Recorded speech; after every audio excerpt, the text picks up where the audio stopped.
Joe Biden's Afghanistan debacle just keeps getting worse, and the last time his administration testified before Congress, they called the withdrawal a strategic failure. Now that failure is apparently opening doors for ISIS-K and al-Qaeda to attack the United States.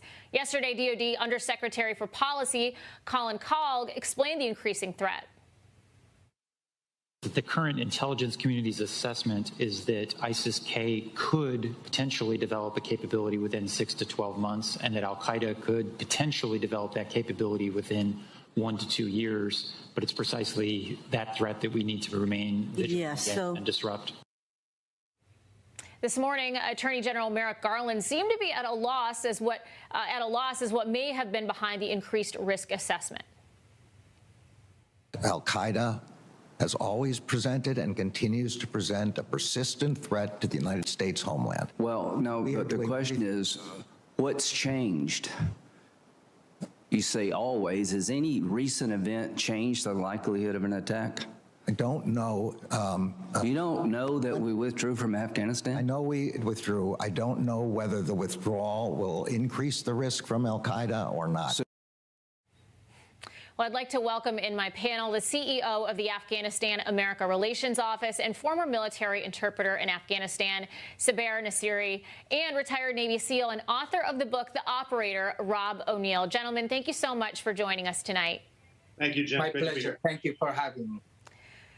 Well, you know, you both have firsthand experience with the evil inflicted by terrorists. And Saber, I'd like to start with you. You know, on August 31st, President Biden declared the Afghan withdrawal an extraordinary success. The administration then sought to move forward and forget about those that were left behind and overlook what we now realize as a renewed threat of terror here in America. But for those who don't know your story, tell us your experience with the Taliban, what they have done to American allies like yourself. Thank you so much for having me, and good evening. Especially, I want to say hello to the Navy SEAL soldier, and I respect all that. I have worked for Navy SEAL from 2005 and 6, and Kunar province that I lost our team, and they made a Lone Survivor movie. You might watch that. I support that team in Afghanistan, and also Special Forces and Marine Corps. We call ODA.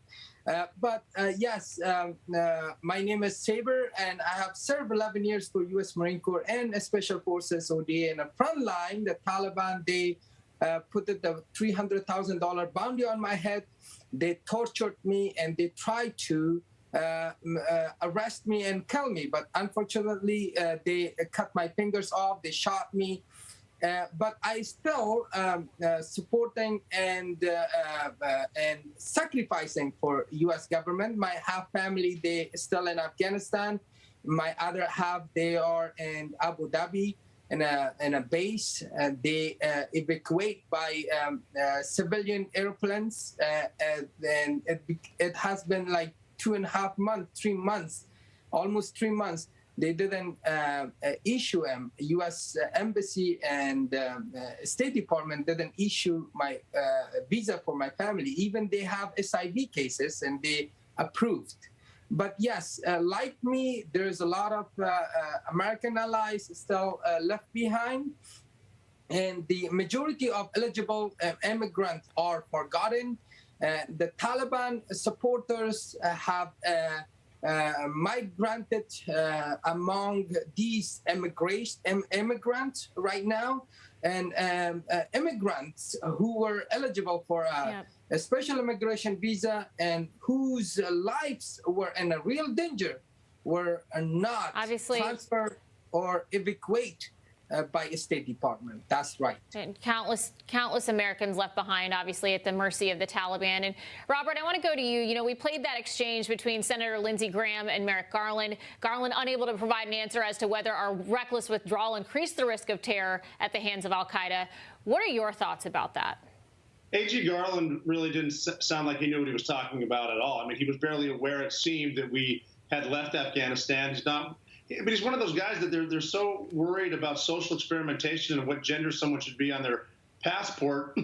And, you know, they'll say, well, we must use vigilant when it comes to al-Qaeda and ISIS, but they don't even acknowledge that we have a wide open border, that we're flying people into this country that haven't been vetted. We just had a woman in Missoula, Montana, my home state of Montana, that was raped by someone that was unvetted that flew there, got all the way to Montana. That tells you they can get anywhere through the southern border. The next time they come here, it probably won't be 2 years, and it won't be flying planes into buildings. They're going to cross the border. They're going to send martyrs into elementary schools, and they're going to hit us where it really hurts. But we're not paying attention to anything. We're not allowed to tell the truth about anything. We worry about stuff that should be worried about, and the fact that we have a four-star transgender admiral or whatever they're doing. They're not taking anything serious. Saber, good to see you too, and he's seen it. He's seen it close up. These are vicious people, and they haven't forgotten about us. We have the clocks, but they have the time. Yeah.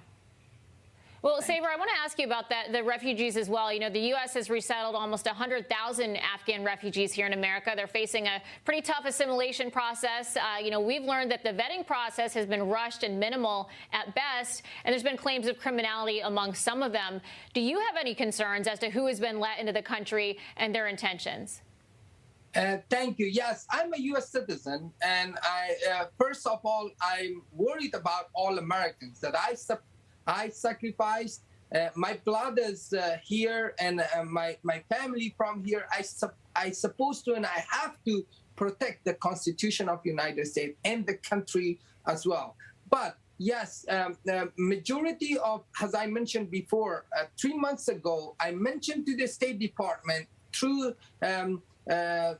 TVs that please be careful for transferring the people from Afghanistan. Majority of the jailers that who released by Taliban, we call Pulacharki jail, they joined and they came to this trap, and also a lot of Taliban supporters and Taliban members that they came. And I'm kindly requesting and asking from FBI and CI, we have team Afghanistan-America Relation Office is in your service to protect the United States. But one thing I want to add, no worries, be cautious. We are here. I will sacrifice more. We all together, Afghan-American, they promise us that we will work together to save the United States. And Rob, I want to ask you about what the administration has touted, that over-the-horizon capability. You know, our nearest facilities are 1,500 miles away. We don't have bases in any neighboring countries. What are your thoughts about our ability to protect ourselves currently as far as the threat from Afghanistan? Well, I mean, it's zero. They've got Taliban going to Moscow to meet with the Russians. They're meeting with Pakistan. The other stands Iran. People in the area to make sure NATO doesn't come back in there again. All of a sudden, like Russia and Pakistan give a rip about Afghanistan, which they don't. We need over the horizon is some of the catchphrases you're going to hear. Turn the page, crap like that.